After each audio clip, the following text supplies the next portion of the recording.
यहाँ ध्यान दो।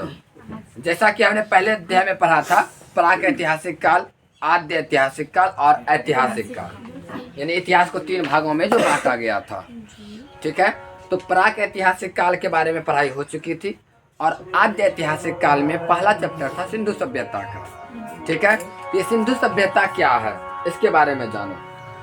सभ्यता क्या होता है? जहाँ की लोग बसते थे, पहले घुमंतु होकर के बस जाते थे। तो सिंधु सभ्यता, यह सभ्यता सिंधु नदी के तट पर मिली थी। सिंधु सभ्यता कहाँ मिली थी? सिंधु नदी के तट पर। ठीक है, इसीलिए इसका नाम पड़ा सिंधु सभ्यता। और जानते हो, सिंधु सभ्यता को हड़प्पा सभ्यता भी कहते हैं। क्यों? क्योंकि सिंधु सभ्यता की जो खुदाई थी वो हड़प्पा से शुरू की गई। सिंधु सभ्यता की खुदाई हड़प्पा से शुरू हुआ, इसीलिए सिंधु सभ्यता को हड़प्पा सभ्यता के नाम से भी जानते हैं। कोई दिक्कत नहीं है यहाँ तक? अब देखो, सिंधु की जानकारी चार्ल्स मैसन ने दी थी। यहाँ पे ध्यान देगा, सिंधु सभ्यता की जानकारी चार्ल्स मैसन ने दिया था। यानी कि जब सिंधु सभ्यता का खोज हुआ, पता चला यहाँ पे कुछ है, तो इसका जानकारी सबसे पहले किसने दिया था? तो चार्ल्स मैसन ने। समझ में आ गया? चार्ल्स मैसन ने। और उसके बाद इसका सर्वेक्षण करने के लिए गया था जेम्स कनिंघम ने। यानी कि बोला क्या, चार्ल्स मैसन ने बोला कि सर यहाँ पे कोई सभ्यता है और सिंधु नदी के तट पर है, तो उसका नाम सिंधु सभ्यता तो रख दिया गया, लेकिन रखने वाला भी नाम कोई और था। तो सबसे पहले चार्ल्स मैसन ने सिर्फ मैसेज भेज दिया कि यहाँ पर कोई सभ्यता बसी हुई है। तो उसके बाद उसका सर्वेक्षण करने के लिए गया कि सचमुच में कोई सभ्यता है, अगर है तो कैसा है, कितना बड़ा क्षेत्र में फैला हुआ है, इस सब का जानकारी प्राप्त करने के लिए गया था ये जेम्स कनिंघम ने। कौन गया? James Cunningham. और जब ये गया तो पता लगाया कि सिंधु सभ्यता जो फैला हुआ था ना भैया, वो 13 लाख वर्ग किलोमीटर में फैला था। 13 लाख वर्ग किलोमीटर तो कम बड़ी बात नहीं है ये एरिया।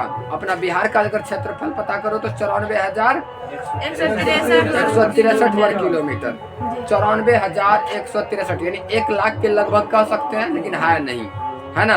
और यह 13 लाख का बात कर रहा है, मतलब कहने का कि लगभग 13 से प्लस बिहार इस सिंधु सभ्यता में घुस जाएगा, है ना। इतना बड़ा क्षेत्र था।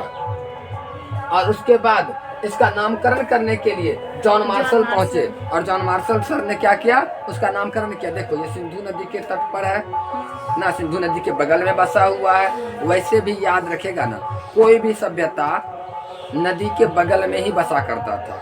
उसके पीछे रीजन था कि लोगों को ना पानी को एक जगह से दूसरे जगह ले जाने के लिए कोई भी साधन नहीं था। ठीक है, इस कारण से वह नदी के बगल में बसते थे ताकि खेती हो सके। समझ में आया? क्योंकि उसका जीविकोपार्जन कैसे चलता था? खेती से, उसका मूल आधार था वो, इसीलिए नदी के बगल में बसता था। कोई भी सभ्यता नदी के बगल में ही बसा करता था। ठीक है, तो ये सिंधु सभ्यता का नामकरण कर दिया जॉन मार्शल ने कि इसका नाम सिंधु सभ्यता होना चाहिए, क्योंकि सिंधु नदी के बगल में है। और सिंधु सभ्यता की खुदाई जो थी किसने शुरू किया था? दयाराम साहनी ने। अब दयाराम साहनी अकेले तो नहीं होगा, पूरा टीम होगा उसके साथ, और ये टीम का ही नाम होगा, है ना। तो दयाराम साहनी ने सिंधु सभ्यता का खुदाई आरंभ किया। ठीक है, लेकिन जानते हो, सिंधु सभ्यता का खुदाई हड़प्पा से शुरू किया गया था। यानी कि खुदाई शुरू कहाँ से किया गया? तो हड़प्पा से शुरू किया। खोजते खोजते सिंधु सभ्यता मिल गया। इस कारण से सिंधु सभ्यता को हड़प्पा सभ्यता भी कहते हैं। समझ में आया?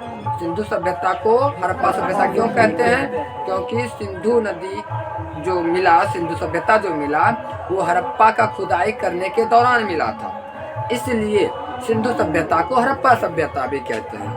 क्लियर हो गया यहाँ तक? अब देखो, इसका जो आकार था ना, त्रिभुजाकार था। यानी सिंधु सभ्यता जो था वो किस आकार में फैला हुआ था? त्रिभुजा आकार में था। समझ में आया? समबाहु त्रिभुज ले लो, इस आकार में था। और सिंधु सभ्यता के प्रमुख स्थल जहाँ पे की खुदाई की गई थी, प्रमुख स्थल लगभग 10 थे टोटल। हड़प्पा, मोहनजोदड़ो, चंद्रद्रो, रोपर, बनवाली, कालीबंगा, धोलावीरा और सुरकोटवा, लोथल, रंगपुर, ये 10 ठो सिंधु सभ्यता का प्रमुख स्थल था जहाँ पे की खुदाई किया। और इन सभी जगहों पर कब खुदाई किया गया? और किसने किया, और उसके बाद इस जगह पर खुदाई करने के दौरान क्या क्या मिला, उस सब की जानकारी अगले वीडियो में मिलेगा। ठीक है, तुम लोगों को कल मिलेगा जानकारी, और ऑनलाइन वाले को अगले वीडियो में।